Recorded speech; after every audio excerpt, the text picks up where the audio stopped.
Halo umat Katolik Santo Yusuf Kota Baru yang saya kasihi, yang saya hormati, dan tentu yang saya rindukan untuk bertemu secara langsung, tetapi karena keterbatasan banyak hal dan juga situasi yang belum memungkinkan, sehingga mau kucuk-kucuk saja sudah mikir ya, karena situasi yang masih melanda kita, Kota Baru, zona hitam.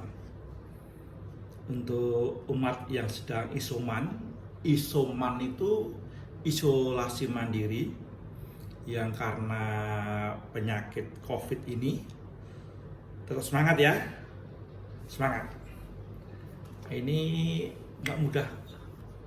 Orang sakit disuruh gembira, karena dalam kegembiraan itu imunnya muncul. Bagaimana ya penderitaan itu menimbulkan kegembiraan? Atau dalam situasi yang menderita bisa gembira? Bisa tidak ini? Ini nggak gampang loh. Ya. Hari ini sudah ada yang ikut misa harian? Pagi kah? Jam berapakah ya? Yang mau ikut misa harian dan juga sekaligus ikut doa jalan salib, nanti saya kirimkan linknya. Siaran tunda pastinya, siaran langsung sudah tadi pagi di Ventimiglia. Nanti akan saya kasih link di bawah ya, di deskripsi ya, bisa dilihat, atau nanti pada saya kirimkan lagi linknya ya. Siapa tahu nanti malam kah, sore kah, saudara mau misa harian sekaligus mau doa jalan salib bersama keluarga ya, bersama keluarga ya. Kita mencoba menemukan sebuah kekuatan dalam situasi seperti ini. Doa dalam keluarga, entah itu Ekaristi, entah itu doa jalan salib, ataupun dua-duanya. Tapi saya apakah punya harapan begitu besar kepada umat saya di Kota Baru saat ini? Ya, nanti sejauh mana kita mau dan mampu untuk mensyukuri dan juga mampu melihat sabda Tuhan yang boleh kita alami sehari-hari, sehingga kita pun bisa punya waktu dan hati untuk mengikuti Ekaristi dan juga mengikuti doa jalan salib secara online dalam keluarga ya. Tapi seandainya tidak, ya Anda bisa doa jalan salib seperti yang minggu-minggu yang lalu dalam sebuah keluarga dengan panduan buku yang sudah kita terima bersama-sama dalam keluarga. Bacaan pertama dan juga bacaan Injil apakah juga akan mengajarkan sesuatu pada kita? Tidak mudah loh, dalam arti bahwa ketika Yusuf itu dibully, ya bukan bully lagi ya, dia pasti menderita ya ketika dianiaya oleh kakak-kakaknya. Ini juga apakah refleksi tersendiri bagi orang tua, karena kakak-kakak dari Yusuf itu kan merasa bahwa bapaknya yang namanya Yakub, atau kita sebut namanya Israel ya. Yakub ya sama dengan Israel. Kemudian anak-anak Yakub itu namanya Bani Israel ya, ada 12 suku. Salah satunya suku Yakub, suku Yusuf ini ya. Nah, kemudian dikatakan bahwa Israel atau Yakub ini berlaku tidak adil terhadap anak-anaknya. Ini dirasakan oleh anak-anaknya ya, karena yang satu dimanja, yang satu disuruh kerja ya. Seperti ada yang mungkin dalam legenda kita namanya ada anak bawang merah, bawang putih, siapa yang bawang merah, siapa bawang putih, padahal dua-duanya dicampur ya jadi masakan yang enak toh. Kalau bawang saja mungkin ya kurang bagus, bawang putih saja kurang bagus, bawang merah saja ya kurang bagus, dua-duanya ya. Itu kalau mau nyayur itu ibaratnya hanya mengatakan bahwa bawang merah, bawang putih, sebuah legenda itu ternyata dalam sejarah keselamatan, dalam pengalaman bangsa Israel, ternyata juga dirasakan juga kakak-kakak Yusuf itu merasa bapaknya lebih mencintai Yusuf daripada kakak-kakaknya, sehingga ketika Yusuf itu bermimpi bahwa matahari dan bulan serta bintang-bintang itu sujud menyembah dia, wah mereka jengkel luar biasa ya. Itu mimpinya itu kan ditafsirkan matahari bapaknya, bulan itu ibunya, bintang-bintang itu anak-anaknya, dan semuanya menyembah dia. Jadi dia memberikan sebuah gambaran bahwa semua orang termasuk kakak-kakaknya, ayah ibunya itu akan tunduk di hadapan dia gitu ya. Jengkel, sehingga ketika ayahnya itu meminta Yusuf untuk menengok kakak-kakaknya yang sedang mengembalakan domba, wah kemudian kakak-kakaknya sudah berpikir jahat, aduh kita hajar aja itu. Bahkan kebenciannya itu ya, kebenciannya itu sampai pada pembunuhan. Ini luar biasanya begini, kurang apa mereka? Mereka anak Yakub, anak Israel, orang beriman. Sampai ada sebuah gagasan, ide untuk membunuh saudaranya. Apakah mereka orang-orang yang tidak punya Tuhan? Apakah mereka orang-orang yang tidak pernah membaca kitab suci, atau tidak pernah mendengarkan firman Tuhan, atau tidak pernah mendengarkan wejangan dari Tuhan? Ya. Ini cukup menarik loh ya. Sehingga dikatakan bahwa orang-orang kakak-kakak dari siapa? Dari Yusuf itu memutuskan untuk membunuh Yusuf. Lalu salah satu kakaknya ya kemudian ya ada sedikit banyak mencoba menyelamatkan. Tidak semua kakak-kakaknya itu juga ada yang jahat semuanya, tapi ada yang mungkin ada yang punya baik, ada yang baik tetapi tidak mampu untuk melawan kejahatan. Mungkin 1:10, mungkin atau 1:9 kebaikannya tertutup.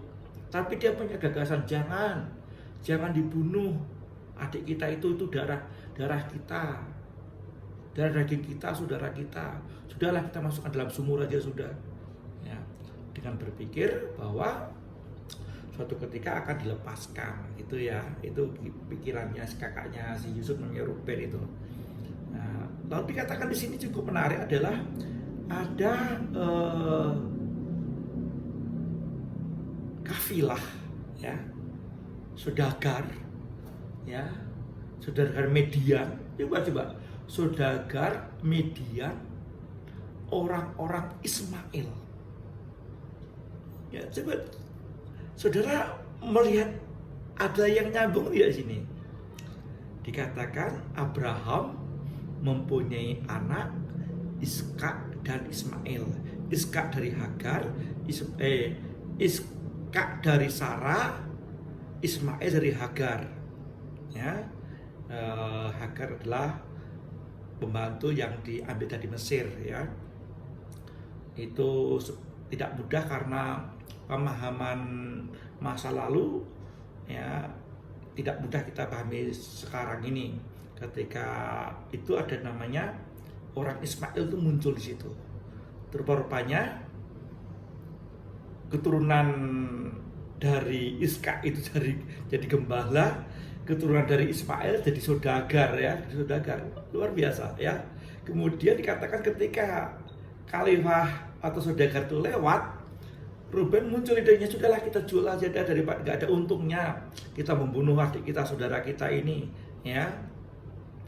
Nah, kemudian dikatakan mereka menjual Yusuf kepada orang-orang Ismail yang sebenarnya juga saudaranya sendiri dari keturunan dari anak dari Abraham yang lahir dari Hagar, ya.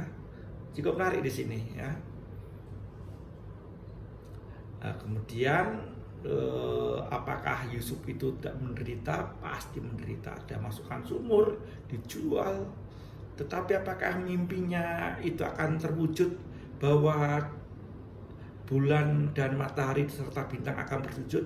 Nah, nanti dalam kisah selanjutnya akan tertemukan ternyata peristiwa penderitaan Yusuf itu akan menjadi peristiwa keselamatan bagi saudara-saudaranya. Nanti bacaan selanjutnya di mana mereka akan mengalami saat kelaparan di Kanaan, lalu mereka mengungsi ke Mesir beli gandum, lalu semuanya ditampung oleh Yusuf di Mesir karena waktu itu Yusuf sudah menjadi orang yang punya, orang Banjar namanya orang berdahi, ya, orang yang mempunyai kekuatan, orang yang diperhitungkan, ya, sehingga dia mempunyai wewenang untuk menampung keluarganya di tanah Mesir, ya. Ini penderitaan Yusuf yang tidak mudah, yang dalam perjalanan waktu baru dimengerti oleh perjalanan karya keselamatan. Dalam bacaan Injil, Tuhan berbicara tentang apa? Ya, tentang orang yang mempunyai atau orang berinvestasi, ya. Orang berinvestasi, namanya investasi itu bisa bangkrut, bisa untung, bisa pas-pasan, namanya investasi. Mau investasi kebaikan, investasi emas, investasi saham, investasi tanah, investasi apa lagi, ya, apa saja, ya. Tetapi dikatakan di awal cukup menarik adalah Tuhan bercerita dengan memakai sebuah perumpamaan. Itu diberikan kepada di dalam Injil Matius 21 dikatakan begini. Injil Matius 21 ayat 33 diawali kalimat begini.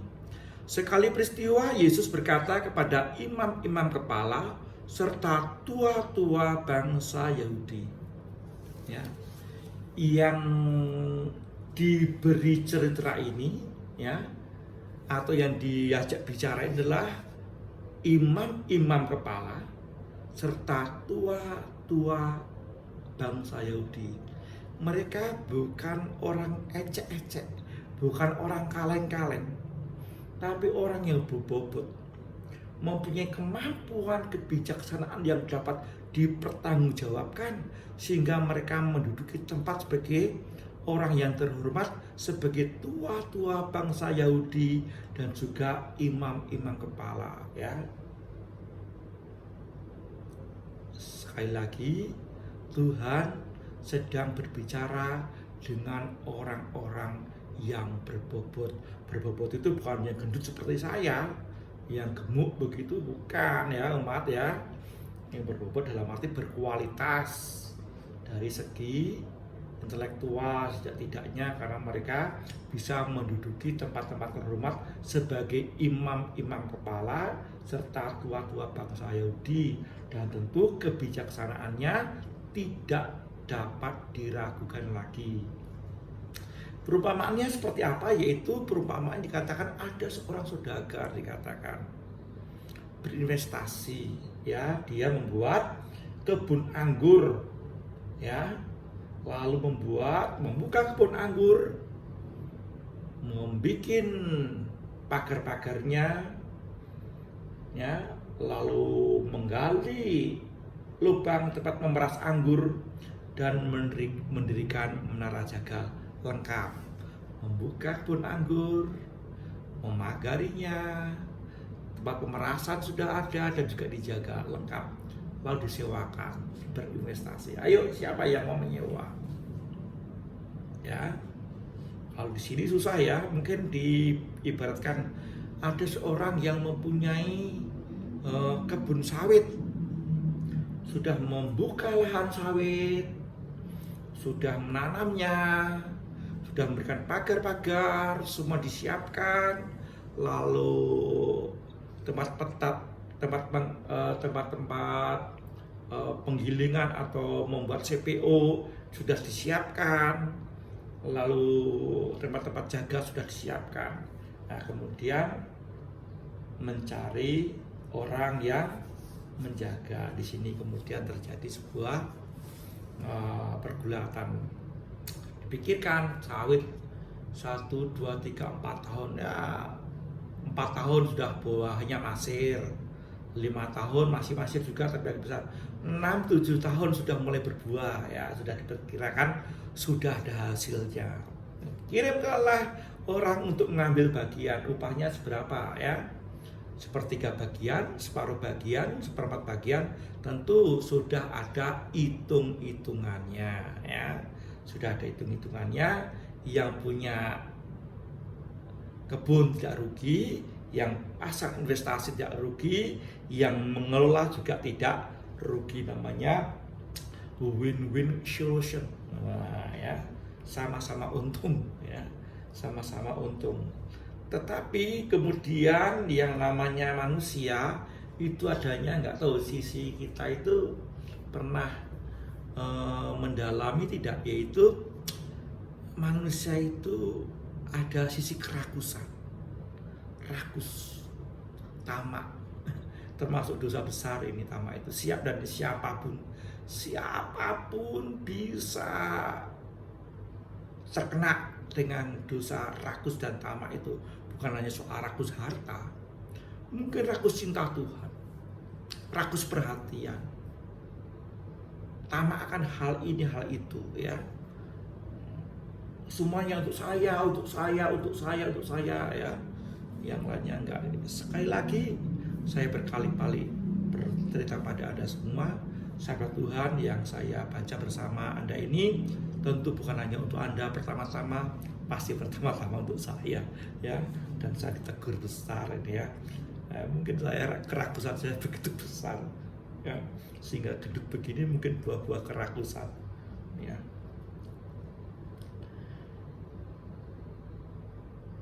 Lalu dikatakan mereka tidak mau membagi hasil dari pohon anggur atau di pohon sawit kalau di sini ya. Buah anggur tadi nggak mau berbagi. Ya. Lalu dikatakan yang datang dihajar, dianiaya, bahkan dibunuh, dipukuli. Ya. Intinya apa? Tidak mau memberikan hasil pada waktunya. Intinya di situ. Ya, intinya tidak mau memberikan hasil pada waktunya, maka orang bisa berbuat kejam ya, orang berbuat kejam. Kemudian orang yang pasang investasi tadi atau saudagar itu pun juga enggak, ya sudahlah, kloter pertama dianiaya ditolak, kloter kedua juga begitu, tapi diperlakukan yang sama, lalu masih punya harapan. Mereka menolak orang-orang suruhanku, tapi siapa tahu kalau saya suruh itu anakku, mereka segan ya. Pada dasarnya mereka itu bukan menolak utusan itu, menolak utusan dia menolak yang mengutus ya. Menolak utusan berarti menolak yang mengutus. Menolak orang-orang yang minta bagian pada waktunya berarti menolak Tuhan yang mengutus. Bahkan ketika anaknya yang tunggal, supaya orang-orang pekerja itu menyerahkan hasil pada waktunya, hasil panen anggur, mereka berpikir bahwa kita sikat anak ini, ahli warisnya ini ya, kita habisi supaya kebun anggur ini jatuh pada kita. Jadi, tahu kan sekarang ternyata kerakusan ini membuat peristiwa pembunuhan.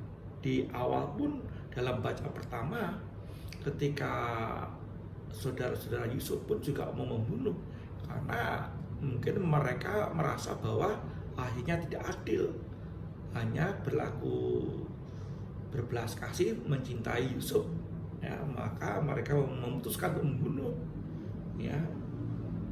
Nah, sekarang pun juga dalam bacaan Injil, dalam perumpamaan ini, para pekerja kebun anggur pengen membunuh anak yang tunggal supaya mereka mendapatkan warisan, ya. Sekali lagi, warisan itu, ya, sekali lagi saya katakan pada Anda saudara, warisan itu ternyata menggiurkan. Anda yang bekerja keras, yang membuat warisan untuk anak cucu, itu menggiurkan anak cucu untuk direbutkan. Bahkan ini bukan siapa-siapa, para pekerja yang bukan siapa-siapa pun dalam perumpamaan ini pun juga sangat tergiur oleh warisan, sehingga mau membunuh anak yang tunggal, berpikir bahwa nanti warisannya jatuh pada mereka. Toh dikatakan gak punya anak lagi, toh untuk siapa lagi kalau bukan untuk kita. Mungkin berpikir begitu, ya. Maka mereka membunuh anak yang tunggal dari orang yang punya kebun anggur itu. Lalu Yesus pun berkata kepada tua-tua bangsa Yahudi dan imam-imam kepala, nanti kira-kira setelah mengalami bahwa utusannya diperlakukan seperti itu, anaknya pun dibunuh, apa yang akan dilakukan oleh tuan yang punya kebun anggur ini?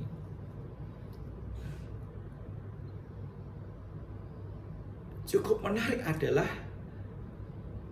tua-tua bangsa Yahudi dan imam-imam kepala tidak mengatakan tuan dari kebun anggur itu akan memberikan warisannya kepada pekerja. Tidak, dia mengatakan itu, ya. Tidak akan memberikan kebun anggur ini kepada para pekerja. Tetapi imam-imam kepala dan tua-tua bangsa Yahudi mengatakan tuan itu akan marah dan murka, akan membinasakan semua pekerja kebun anggur dan akan menyewakan kepada pekerja-pekerja yang lain yang akan memberikan hasil panenan pada waktunya. Cukup menarik, ya. Cukup menarik, ya. Imam kepala, tua-tua bangsa Yahudi tidak menyimpulkan bahwa kebun anggur itu akan diwariskan kepada para pekerja yang telah berpikir dengan membunuh anaknya itu nanti akan mendapatkan kebun anggur. Setelah tua-tua bangsa Yahudi dan imam-imam kepala itu menjawab, kemudian Tuhan mengajar, ya, tentang siapa yang dimaksudkan dengan para pekerja, siapa yang dimaksudkan dengan anak yang tunggal, siapa yang dimaksudkan dengan utusan dari orang yang punya kebun anggur tadi, ya. Dan Tuhan mengatakan, sebab itu aku berkata kepadamu, kerajaan Allah akan diambil daripadamu dan akan diberikan kepada suatu bangsa yang akan menghasilkan buah kerajaan itu. Sekarang Tuhan mengatakan kepada para imam kepala dan tua-tua Yahudi itu dengan mengatakan, sebab itu dikatakan kerajaan Allah akan diambil daripadamu. Kebun anggur, apakah kita samakan dengan kerajaan Allah, dan akan diberikan kepada suatu bangsa yang akan menghasilkan buah kerajaan itu. Nah, ketika mendengar perumpamaan itu dan jawaban Yesus itu, kemudian imam-imam kepala dan orang-orang Farisi mengerti bahwa mereka lah yang dimaksudkan dalam perumpamaan itu, ya. yaitu mereka yang telah menolak para nabi, menolak utusan Tuhan, bahkan menolak Yesus dan juga membunuhnya. Dan setelah itu mereka sepakat untuk membunuh Yesus memang. Ya, Tuhan mengajar mereka. Tuhan memberikan sebuah gambaran bagaimana kerajaan Allah itu menjadi refleksi bagi kita gini. Oke dah, kita bisa saja akan mengadili orang-orang Yahudi sebagai orang jahat, katakanlah begitu, yang membunuh Yesus, yang menolak para sabda para nabi. Ya sudahlah. Pertanyaannya adalah begini, kalau sekarang kerajaan Allah itu sudah kita pegang sebagai orang yang menyadari bahwa kerajaan Allah adalah Yesus sendiri yang telah kita imani, apakah kita pun juga telah memberikan hasil pada waktunya? Ayo, apakah kita itu sebagai orang Katolik yang sudah percaya pada Yesus, yang sudah dibaptis, itu juga sudah memberikan hasil kerajaan Allah, hasil kebun anggur pada waktunya? Atau jangan-jangan kita juga masih berlaku yang sama dengan para pekerja anggur dalam perumpamaan tadi? Kapan saatnya kita menolak, membunuh? Ya saatnya kita tidak mau mendengar sabda Tuhan dan melakukan. Ya berkali-kali kan saya katakan kepada Anda semua, tidak semua sabda Tuhan, tidak semua sabda Tuhan yang diterjemahkan dalam ajaran resmi gereja, tidak semua sabda Tuhan yang diterjemahkan oleh gereja dalam sebuah tradisi itu dapat diterima, dimengerti, dihayati, diwujudkan oleh kita yang mengaku dirinya sebagai orang Katolik. Jangan-jangan kita juga menolak, jangan-jangan kita juga membunuh, bahkan menyingkirkan itu semua.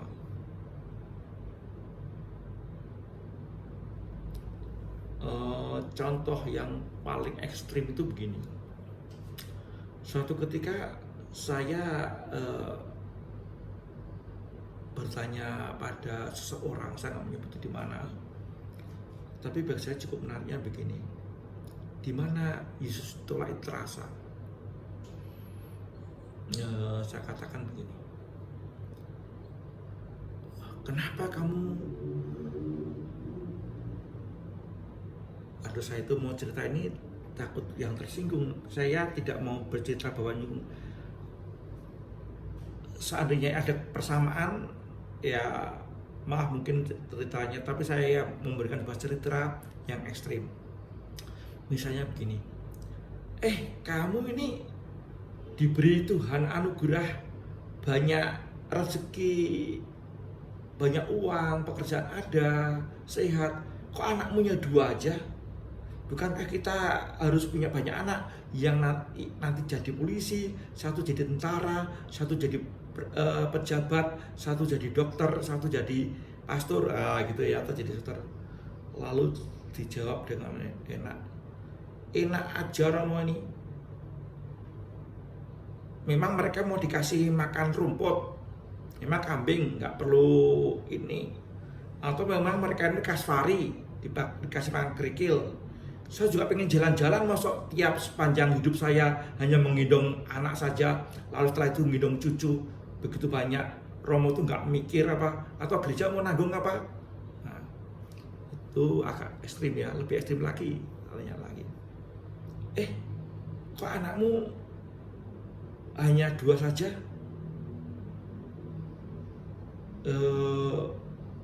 Kamu ikut fasek tamik ya, atau tubik tamik ya? Atau anakmu kamu gugurkan kalau kamu hamil? Lalu dia lalu ibaratnya dia lalu mencalengi saya, melototi saya. Ya iyalah, masa saya harus ngurus anak terus menerus, ya katakanlah begitu ya. Saudara kasih, ternyata banyak kita semua, saya juga sama, masih berlaku yang sama dengan orang-orang dalam perumpamaan tadi, menolak utusan Tuhan, bahkan membunuh utusan Tuhan, menolak sabda Tuhan, menyingkirkan sabda Tuhan, tidak mau melakukan apa yang dikehendaki Tuhan.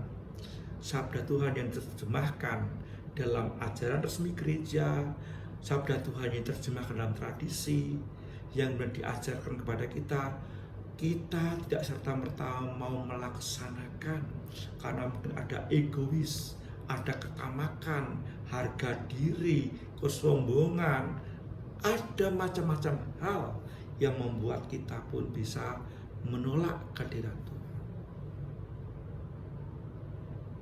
Dengan demikian kita pun juga merenungkan apakah kerajaan Allah yang telah kita terima dalam diri Yesus itu akan memberikan buah pada waktunya, dan kita bisa memberikan buah itu pada waktunya pada Tuhan. Selamat hari Jumat, selamat berdevosi jalan salib, selamat untuk merenungkan penderitaan, selamat untuk berdialog dengan penderitaan, ya, umat yang sedang isoman, ya, semangat ya, semangat. Mudah-mudahan kalau lihat wajah saya, Anda gembira, anggap aja ya mau dibilang apa ya, tapi atau malah sakit perut. Sudahlah, anggap aja di sebuah renungan bersama yang juga membangkitkan hidup bersama agar lebih baik. Mudah-mudahan sekali lagi kita sudah menjadi anak-anak kerajaan, anak-anak Allah, dan kita berjuang untuk memberikan hasil pada waktunya kepada Tuhan. Tuhan memberkati.